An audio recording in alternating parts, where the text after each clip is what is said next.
What happens when a talk show host who thinks she's the smartest person in every room picks a fight with a Southern comedian who has spent decades learning how to handle hecklers with a smile? What you're about to witness is one of the most satisfying reversals ever captured on daytime television. The moment when Joy Behar decided to mock Leanne Morgan's small-town roots and discovered that Southern charm can be deadlier than any New York attitude. The studio didn't just go silent. It erupted with laughter at all the wrong moments. And for the first time in View history, it wasn't the guest who walked off the stage.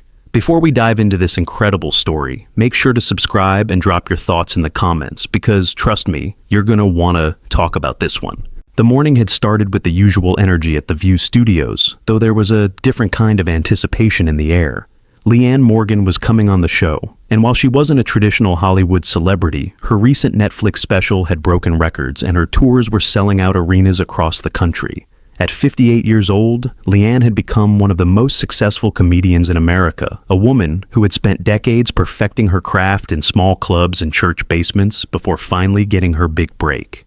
Leanne arrived at the studio with the same warmth that had made her famous. She hugged the security guards, complimented the makeup artists on their work, and spent 20 minutes chatting with a young production assistant about her grandmother's biscuit recipe. This was who Leanne Morgan was, a woman who had never forgotten where she came from and who treated everyone she met like a neighbor stopping by for sweet tea.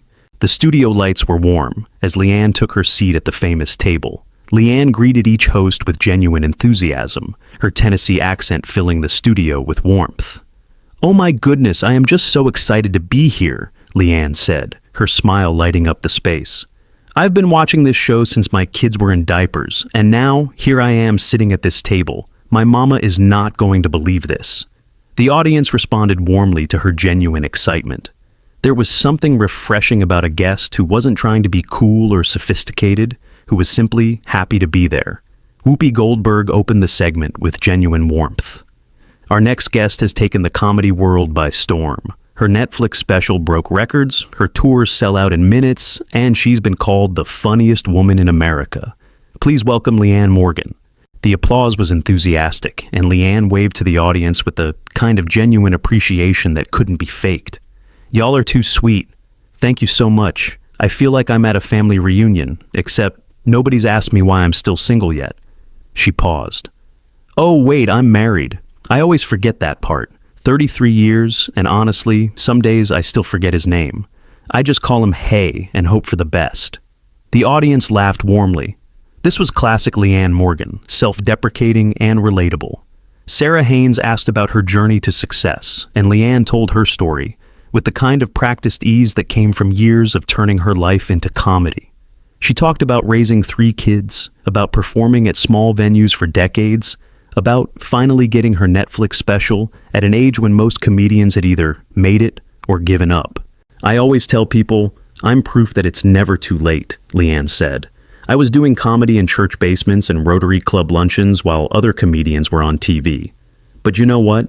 Those church ladies taught me more about comedy than any club in New York ever could. Because if you can make a Baptist woman laugh about menopause, you can make anybody laugh about anything." The audience was charmed. Even Whoopi was nodding appreciatively. But Joy Behar had been sitting with that familiar smirk on her face, and now she decided to pounce. "So, Leanne," Joy began, her voice dripping with condescension that she barely tried to hide, "your comedy is very regional, isn't it? It's all about Walmart and casseroles and small-town life. Don't you think that's a bit limiting? I mean, real comedy is supposed to challenge people, make them think. What you do is more like comfort food humor for people who don't want to be challenged." The question was clearly designed to diminish, to put Leanne in her place. But if Joy expected the Southern comedian to wilt under the criticism, she had fundamentally misunderstood who she was dealing with. Leanne's smile didn't waver for a second. "Well, Joy, I appreciate you asking that. You know, my mama always said that some people are so smart they've educated themselves right out of common sense. I'm not sure what that means, but I think about it every time someone tells me my comedy isn't sophisticated enough." The audience laughed, and Joy's expression tightened slightly.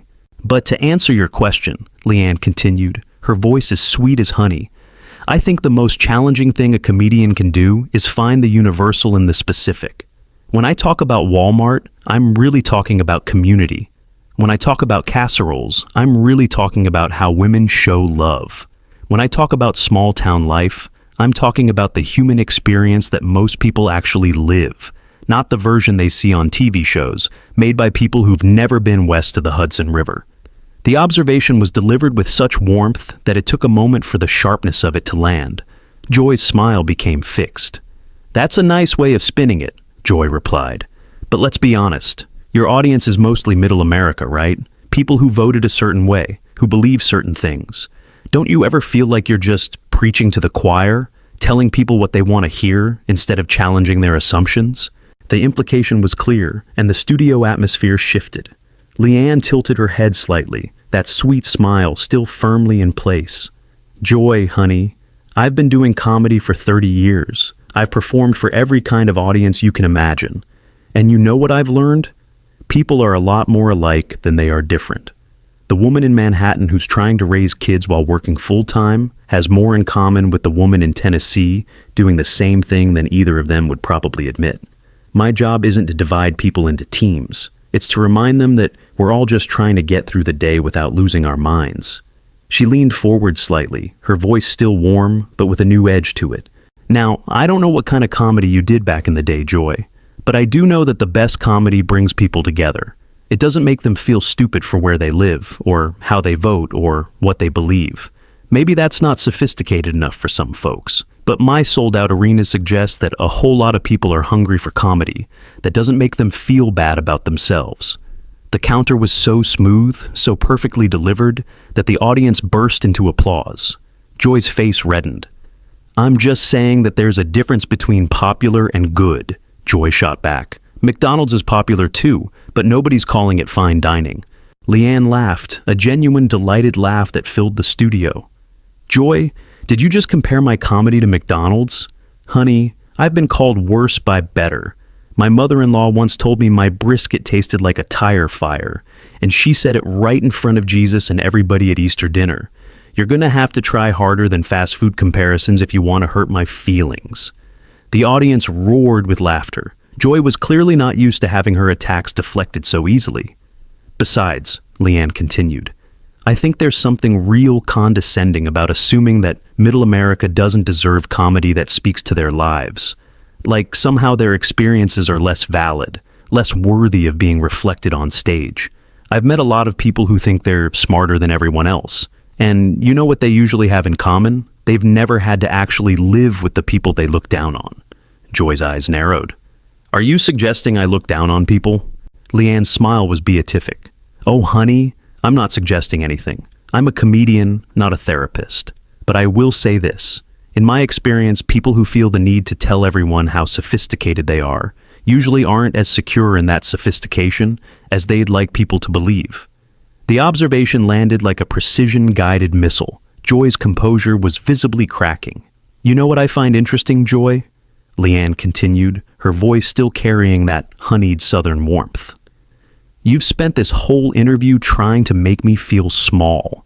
Trying to make me admit that my comedy isn't as good as whatever you think real comedy is. But here's the thing about us simple country folks. We know when someone's trying to put us down, and we've had a lot of practice smiling right through it." She turned to address the audience directly. "My mama taught me that you can say almost anything to anyone as long as you smile while you say it and add, 'bless your heart' at the end. So Joy, bless your heart for thinking that making fun of where I come from was going to rattle me. I've been handling hecklers since before you got this job. And honey, I've handled better hecklers than you in bars where the bathroom didn't even have a door." The audience exploded with laughter and applause. Joy looked like she had swallowed something unpleasant. "This is ridiculous," Joy said, her voice rising. "I'm trying to have a serious conversation about comedy, and you're just deflecting with folksy charm." "Am I deflecting, or am I just not giving you the reaction you wanted?" Leanne asked, her voice still perfectly pleasant.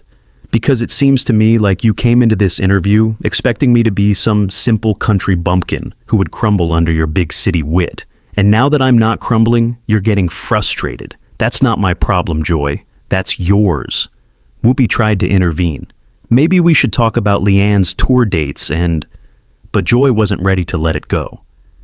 I just think it's worth pointing out that there's a difference between being popular and being important.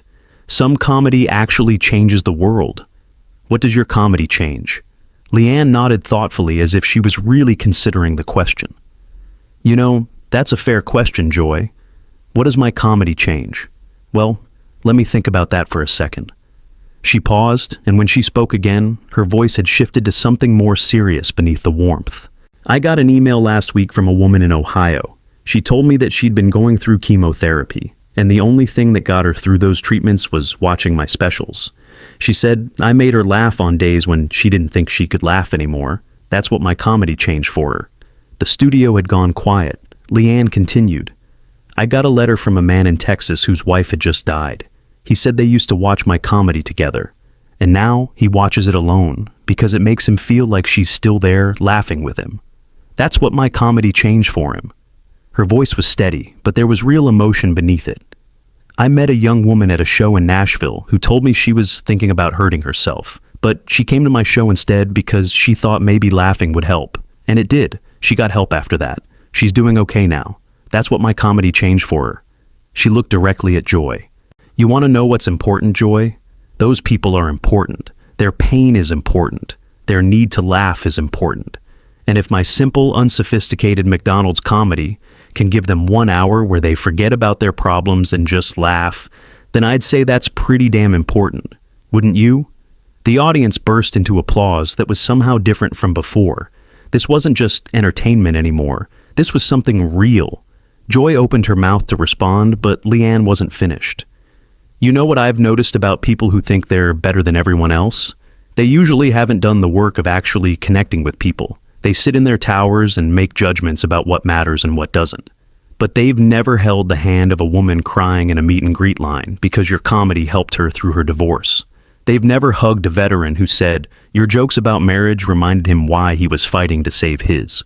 Her voice was still warm, but it carried a weight now that filled the entire studio.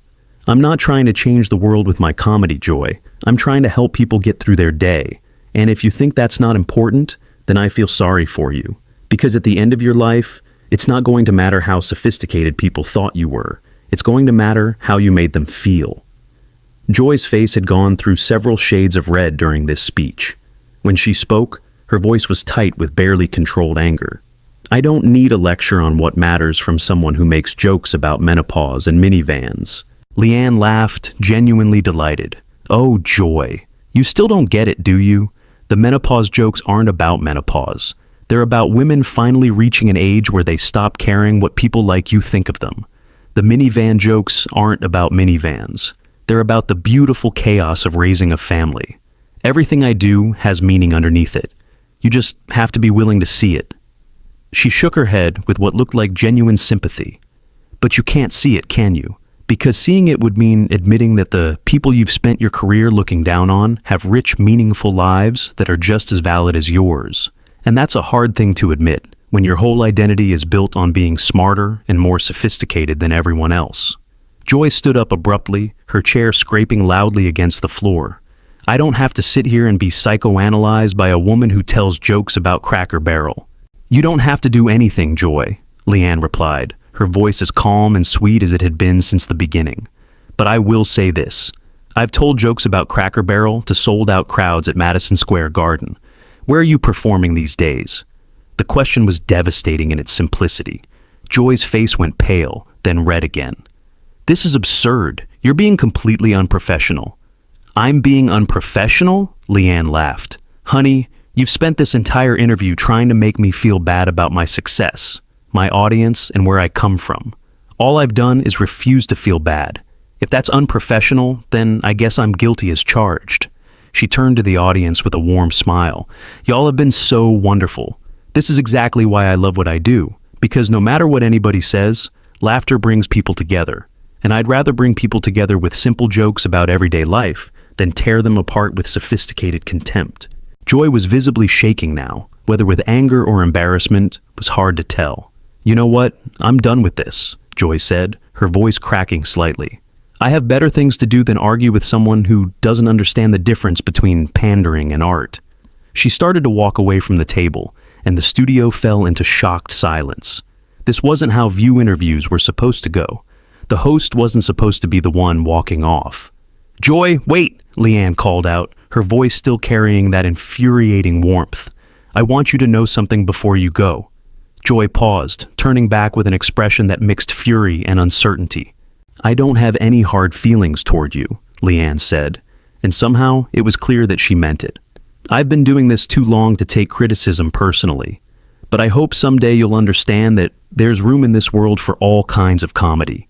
The sophisticated kind that makes people think, and the simple kind that makes people feel. Neither one is better than the other. They're just different." She smiled that famous smile. "And I hope someday you'll stop by one of my shows. I think you might be surprised by what you find. We're not as simple as you think we are. We just don't feel the need to prove how smart we are all the time. That's a Southern thing. We call it grace." Joy stood frozen for a moment, clearly unsure how to respond to kindness after expecting confrontation. Then, without a word, she turned and walked off the set, leaving behind a studio full of people who had just witnessed something unprecedented. Whoopi, for once, seemed at a loss for words. Well, that was unexpected. Leanne just shrugged, still smiling. "You know what my mama always said? Never wrestle with a pig. You both get dirty, but the pig enjoys it." She paused. "I'm not calling Joy a pig, mind you. That would be rude. I'm just saying that sometimes the best way to win a fight is to refuse to fight at all. Just smile, be kind, and let the other person make themselves look bad." She turned to the camera one final time. "To everyone watching at home, thank you for your support. I'll be on tour all year, and I'd love to see you there. We'll laugh together, cry together, and remember that no matter what's going on in the world, we're all just people trying to do our best. That's all any of us can do." The audience rose to their feet in a standing ovation that seemed to go on forever. They hadn't just watched a celebrity interview. They had watched someone demonstrate that kindness, properly deployed, was the most devastating weapon of all. And they had watched a woman from small-town Tennessee remind everyone that sophistication isn't about where you come from or how you talk. It's about how you treat people when the cameras are rolling and everyone is watching. The aftermath of that interview would dominate entertainment news for weeks. Clips of Leanne's graceful but devastating responses would be shared millions of times. People who had never heard of Leanne Morgan before would discover her comedy and understand immediately why she had connected with so many people. And Joy Behar would become the answer to a trivia question that nobody wanted to win. The first View host to walk off her own show because a guest refused to be bullied. But perhaps the most significant outcome was the conversation it sparked about different kinds of success, different kinds of comedy, and different kinds of intelligence. Leanne Morgan had proven that you didn't need to be mean to be funny, that you didn't need to tear people down to build yourself up, and that sometimes the smartest thing you can do is simply refuse to play someone else's game. What do you think about this incredible confrontation? Did Joy Behar get what she deserved, or did Leanne Morgan go too far? Drop your thoughts in the comments below, and make sure to subscribe for more stories that will absolutely leave you speechless.